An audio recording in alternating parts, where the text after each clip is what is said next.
तुमने कभी किसी खिलौने को इतने गौर से देखा है कि ऐसा लगे जैसे वो भी तुम्हें देख रहा हो? कभी सोचा है, अगर वो गुड़िया, वो टेडी बियर, वो मासूम सा दिखने वाला पुतला सिर्फ खिलौना ना हो, कुछ कहानियां कल्पना से नहीं जन्म लेती, वो सच्चाई से निकलती है। इतनी डरावनी सच्चाई कि जुबान कांप जाए और रात की नींद उड़ जाए। ये कहानी एक ऐसे ही खिलौने की है, रॉबर्ट द डॉल। एक कपड़े की बनी, बटन जैसी आंखों वाली गुड़िया जो एक बच्चे की सबसे प्यारी दोस्त बनी, फिर उसी की सबसे बड़ी सजा। इस कहानी में कोई भूत उड़ते नहीं दिखते, दरवाजे अपने आप नहीं बंद होते, यहां डर धीरे धीरे रेंगता है बिना आवाज के। ये कहानी शुरू होती है एक मासूम घर से और खत्म होती है एक ऐसे सच पर जिसे आज भी लोग अफवाह कहकर नजरअंदाज करना चाहते हैं, मगर फिर चुपके से एक चिट्ठी लिखकर माफी मांगते हैं, क्योंकि रॉबर्ट अब भी देख रहा है। शुरुआत एक खेल से हुई थी। साल 1904, जगह की वेस्ट फ्लोरिडा। एक शांत सा समुद्र किनारे बसा छोटा सा शहर, गर्मियों की नमी से लबालब और नीले आसमान के नीचे फैला हुआ। इसी शहर के एक पुराने मोहल्ले में खड़ा था एक शानदार विक्टोरियन शैली का घर, ऑटो फैमिली का पुश्तैनी निवास। उस घर के भीतर गर्म हवा से सरसराती पुरानी खिड़कियों और लकड़ी की सीढ़ियों के बीच जन्म ले रहा था एक रिश्ता। एक ऐसा रिश्ता जो इतिहास की सबसे अजीब और सबसे भयावह दोस्ती के रूप में दर्ज होगा। उस घर में जन्मा एक बच्चा, यूजीन रॉबर्ट ऑट्टो। प्यार से सब उसे जीन कहते थे। जीन एक शांत, अंतर्मुखी, कल्पनाशील बच्चा था। उसके पास ढेर सारे खिलौने थे, लेकिन वो अकेले खेलना पसंद करता था। उसका ज्यादातर समय दीवारों के कोनों में या अपने बिस्तर के नीचे बनाई गई काल्पनिक दुनिया में बीतता। माता पिता उस दौर के अमीर, व्यस्त और सामाजिक प्रतिष्ठा वाले लोग थे। उनके घर में नौकर चाकरों की कोई कमी नहीं थी, और उन्हीं में से एक थी एक बहामियन महिला, सांवली, शांत और रहस्यमयी। वह शायद ज्यादा नहीं बोलती थी, लेकिन उसकी आंखों में कुछ ऐसा था जो कोई भूल नहीं सकता था। एक दिन अचानक उस महिला को घर से निकाल दिया गया। वजह कोई नहीं जान पाया, बस इतना सुना गया कि कुछ अजीब चीजें घर में हो रही थीं, और जीन के माता पिता को शक था कि उसका कारण वही महिला है। मगर जाने से पहले वो एक चीज छोड़ गई, एक गुड़िया, 3 फीट लंबी, मोटे कपड़े से बनी, नौसेना की वर्दी पहने और बटन की आंखों वाली वो गुड़िया, जिसके चेहरे पर न मुस्कान थी न उदासी, बस एक सूनापन, एक ठहराव जो कहीं गहराई में डर पैदा करता था। जीन ने उसे नाम दिया रॉबर्ट, अपने ही मिडिल नेम पर। उस दिन के बाद से जीन के अकेलेपन की दुनिया में एक नया साथी आ गया, एक ऐसा साथी जिसे वह दिन रात अपने साथ रखता, उससे बातें करता, हंसता, झगड़ता, शिकायत करता। मगर बहुत जल्द जीन की मां ने नोटिस किया, जीन बात करता है, लेकिन कभी कभी कोई जवाब भी देता है। गुड़िया के आने के बाद जीन में एक अलग ही बदलाव आने लगा था। अब वह पहले से ज्यादा खुश दिखता, जैसे उसे सच में कोई समझने वाला मिल गया हो। वह रॉबर्ट से बातें करता, उसके साथ हंसता और कई बार झगड़ता भी। जीन अब उसे अपने कमरे में सबसे ऊंची जगह पर रखता, खाना खाते वक्त बगल की कुर्सी पर बैठाता और सोते वक्त अपनी छाती से लगाकर सुलाता। मां ने एक दिन देखा जीन रॉबर्ट को कुछ सिखा रहा था। वह गुड़िया के सामने बैठा हुआ था, जैसे वह किसी असली बच्चे को पढ़ा रहा हो। ये देखो रॉबर्ट, ऐसे बनाते हैं आर, तुम्हारा नाम शुरू होता है इसी अक्षर से। वह चौक से बोर्ड पर लिखता और जैसे हंसते हुए कहता, अरे तुम तो बहुत समझदार हो। मां ये देखकर मुस्कुरा दी। बच्चा है, कल्पना करता है, उसने सोचा। लेकिन कुछ ही दिनों में उसकी मुस्कान गायब हो गई। अब जीन और रॉबर्ट की बातचीत में टोन बदलने लगा था। कभी हंसी कम सुनाई देती, कभी गुस्से की फुसफुसाहट ज्यादा। एक दिन आधी रात को मां की नींद किसी चीज के गिरने की आवाज से टूटी। वह दौड़ती हुई जीन के कमरे में पहुंची। अंदर से दरवाजा बंद था। जीन, उसने पुकारा। भीतर से कुछ फुसफुसाने की आवाज आई, 2 अलग अलग आवाजें। खोलो दरवाजा। जब दरवाजा खुला तो सामने था बिखरा हुआ कमरा, फर्श पर टूटे खिलौने और जीन एक कोने में सहमा बैठा। उसने कांपती आवाज में कहा, मम्मी, रॉबर्ट गुस्से में था, मैंने कुछ नहीं किया। मां ने देखा, गुड़िया उसके सामने ठीक से बैठी थी, लेकिन कैसे? जीन ने बताया था कि वह उसे अपनी अलमारी के अंदर रखकर सोया था। उस रात के बाद से हर चीज बदलने लगी। कमरे की लाइटें अपने आप बंद हो जाती, दीवारों पर खरोंच के निशान दिखते और कभी कभी किसी की धीमी रुक रुक कर आती हंसी सुनाई देती। एक दिन जीन के पिता ने गुस्से में आकर कहा, अब बहुत हुआ, गुड़िया है या डरावना तमाशा। उसी रात उनके स्टडी रूम की किताबें जमीन पर बिखरी मिली और उनके पुराने रिकॉर्ड प्लेयर के ऊपर एक छोटा सा संदेश, रॉबर्ट आपको पसंद नहीं करता है। कपड़े की गुड़िया, एक ठंडी सी कपास की बनी चीज। वह सच में यह सब कैसे कर सकती थी? पर डर तब और गहरा हो गया जब एक नौकरानी ने काम छोड़ते हुए कहा, मैंने खुद अपनी आंखों से देखा, वो गुड़िया चल रही थी, धीरे धीरे सीढ़ियों से उतरते हुए। उसके जाने के बाद कोई दूसरा नौकर उस घर में लंबे समय तक नहीं टिक सका। मां ने तब एक बड़ा फैसला लिया। यह सब जीन की कल्पना नहीं हो सकती। उसने रॉबर्ट को अलमारी से निकालकर सीधा अटारी में ले जाकर एक भारी ट्रंक में बंद कर दिया। लेकिन जब वह अटारी से नीचे आई तो उसके पैर रुक गए। सीढ़ियों के निचले हिस्से में खड़ी जीन की परछाई और उसकी आंखें गुस्से से भरी थीं। तुमने उसे क्यों ले लिया? उसने कहा, तुम जानती नहीं मम्मी, रॉबर्ट अकेला नहीं रहना चाहता। गर्मियों की वह दोपहर जब रॉबर्ट को अटारी में बंद किया गया, जीन की आंखों में पहली बार एक ऐसा गुस्सा दिखा जो एक मासूम बच्चे से मेल नहीं खाता था। मां ने गुड़िया को एक भारी लकड़ी के ट्रंक में डालकर ताले से बंद कर दिया था। ट्रंक को पुराने कपड़ों और टूटे बक्सों से ढक दिया गया था ताकि जीन वहां तक न पहुंच सके। अटारी का दरवाजा भी अच्छी तरह बंद कर दिया गया। घर में एक अजीब सा सन्नाटा फैल गया, लेकिन वह शांति बहुत देर नहीं टिक पाई। पहली ही रात जब घर के सभी सदस्य सो रहे थे, ऊपर अटारी से हल्की सी खटखटाहट सुनाई दी, जैसे कोई लकड़ी के ट्रंक पर धीरे धीरे थपथपा रहा हो। थॉमस ऑट्टो, जीन के पिता, जो इन बातों पर विश्वास नहीं रखते थे, उन्होंने इसे चूहों की हरकत समझा और अनदेखा कर दिया। लेकिन अगले दिन सुबह नौकरानी ने बताया कि अटारी का दरवाजा थोड़ा सा खुला हुआ मिला था। हमने तो उसे बंद किया था ना? मां ने हैरानी से कहा। हां, और ताले में चाबी भी मेरे पास ही है, पिता ने जवाब दिया। शक तो हुआ, पर कोई कुछ नहीं बोला। फिर कुछ अजीब हुआ। जीन की तबीयत बिगड़ने लगी। वह चुपचाप बैठा रहता, किसी से बात नहीं करता। जब भी उससे पूछा जाता कि क्या हुआ है, वह धीरे से कहता, रॉबर्ट अकेला है, वो मुझसे नाराज है। रातों को वह सोते सोते उठकर अटारी की ओर देखने लगता। उसकी आंखों में एक अजीब सी बेचैनी होती, मानो उसे कोई खींच रहा हो। मां जब उसके पास बैठती तो वह धीरे से कहता, मम्मी, मैं नहीं गया, वो खुद आया था दरवाजे के पास। कौन? मां पूछती। रॉबर्ट। मां का दिल बैठ गया। एक शाम घर में भयंकर तूफान आया। बिजली गुल हो गई और हवाएं घर की खिड़कियों को हिलाने लगीं। अचानक ऊपर से जोर की आवाज आई, जैसे किसी भारी चीज ने फर्श पर जोर से टक्कर मारी हो। थॉमस और मिनी दोनों भागते हुए ऊपर गए। अटारी का दरवाजा खुला था। भीतर झांकते ही ठंडी हवा का एक झोंका उनके चेहरे से टकराया। लाइट जलाने पर देखा गया, ट्रंक खुला पड़ा था और रॉबर्ट गायब था। उस पल थॉमस को यकीन नहीं हुआ। उन्होंने खुद वो ट्रंक बंद किया था और उसकी चाबी अभी तक उनकी जेब में थी, लेकिन ट्रंक खुला था और गुड़िया कहीं नहीं थी। अचानक मिनी ने ठिठकते हुए कहा, सीढ़ियों के ऊपर देखो। सीढ़ियों के कोने पर बैठा था रॉबर्ट, बिल्कुल चुप, मगर उसकी बटन की आंखें सीधी उन दोनों की ओर थीं, जैसे वह देख रहा हो और मुस्कुरा रहा हो। उसी रात जीन के पिता को गहरी बेचैनी महसूस हुई। उन्हें लगा जैसे कोई कमरे में मौजूद है। उन्होंने बिस्तर के नीचे देखा, कुछ नहीं। खिड़की के बाहर देखा, बस अंधेरा। सुबह थॉमस ऑट्टो अपने कमरे में मृत पाए गए। मौत का कारण दिल का दौरा। पर जो बात किसी को हिला गई वो थी कमरे की दीवार पर खरोंचों से बनी एक पंक्ति, ही डिडंट बिलीव। उसके नीचे रॉबर्ट को खड़ा पाया गया, कमरे के ठीक बीच में। अब मां पूरी तरह टूट चुकी थी।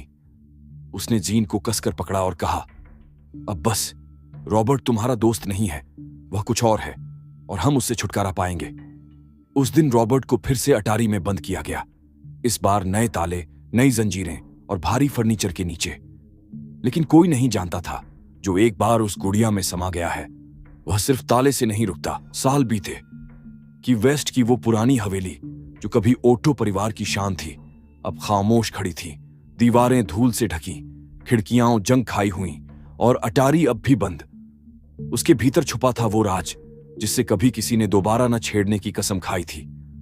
पर कसमों की उम्र भी कितनी होती है।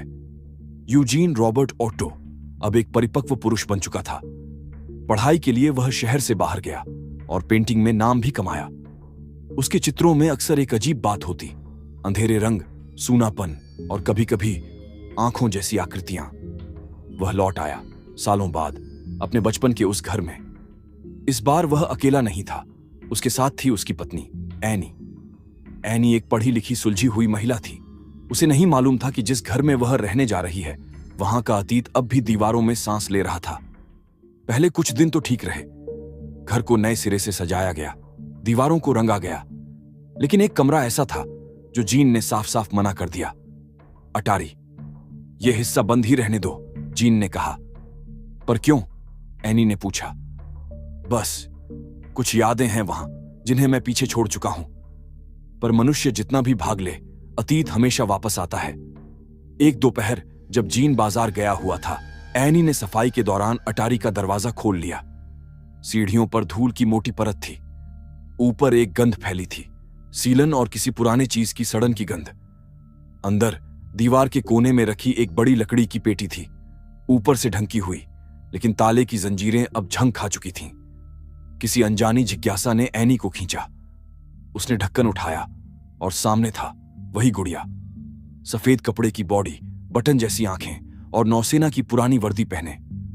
वह चुपचाप लेटी थी, जैसे अब भी सांस ले रही हो। एनी को एक झटका सा लगा। वह बिना छुए ट्रंक का ढक्कन फिर से बंद कर नीचे चली गई। लेकिन उस रात उसे नींद नहीं आई। वह बार बार दरवाजे की तरफ देखती रही, जैसे कोई उसे देख रहा हो। अगली सुबह जब वह रसोई में थी, तब उसे जीन की आवाज सुनाई दी। एनी, ये तुमने कहां से निकाला? वह कमरे में आई।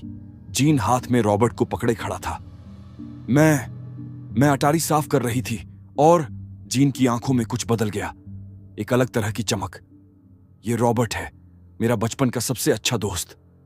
उस दिन के बाद रॉबर्ट को फिर से घर में जगह मिल गई। अब वह जीन के स्टूडियो में था, एक ऊंची कुर्सी पर बैठा हुआ, जीन के ठीक सामने, जैसे वह अब भी उसकी हर पेंटिंग देख रहा हो। एनी को यह सब बिल्कुल अच्छा नहीं लगा। ये बस एक गुड़िया है जीन, इसे यहां रखने की क्या जरूरत है? तुम नहीं समझोगी, जीन ने जवाब दिया।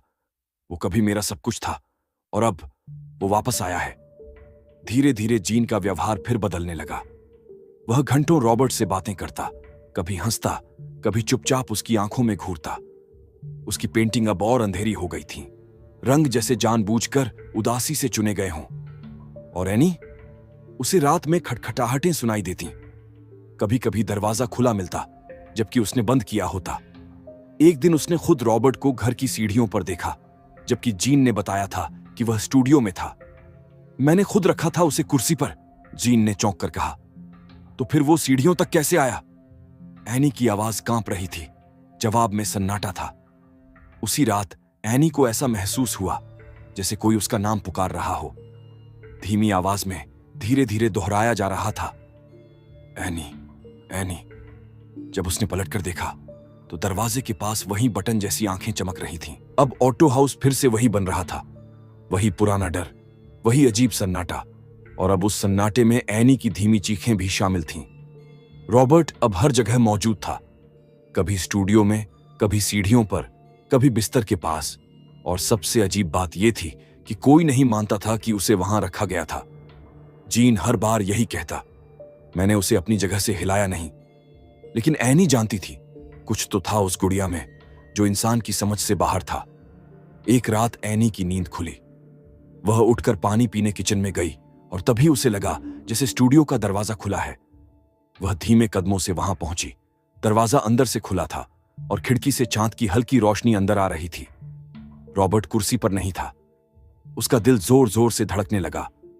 उसने धीरे से कमरे के कोने में देखा और वहीं जमीन पर बैठा था रॉबर्ट, सिर थोड़ा झुका हुआ, लेकिन उसकी बटन जैसी आंखें बिल्कुल सीधे एनी की ओर, जैसे वह जानता हो कि वो वहां है। एनी के कदम पीछे हटे। वह भागकर कमरे में पहुंची, दरवाजा बंद किया और रात भर सो नहीं सकी। सुबह होते ही उसने जीन से कहा, इस घर में कुछ बहुत गलत है, मैं यहां नहीं रह सकती। जीन, क्या बकवास कर रही हो? रॉबर्ट, वो सिर्फ गुड़िया नहीं है, वो कुछ और है। मैं इसे महसूस करती हूं, मैं जानती हूं। वह देखता है। जीन गुस्से से भर गया। बस करो एनी, वो मेरा दोस्त है, बचपन से साथ है मेरा। मुझे किसी इंसान ने नहीं, उसी ने समझा था। जब सबने मुझे अकेला छोड़ दिया था तब वह मेरे साथ था, और अब भी है। एनी चुप हो गई। उसे पहली बार महसूस हुआ जीन अब वही इंसान नहीं रहा, अब उसके अंदर कोई और भी था। उस रात एनी ने एक साहसिक कदम उठाया।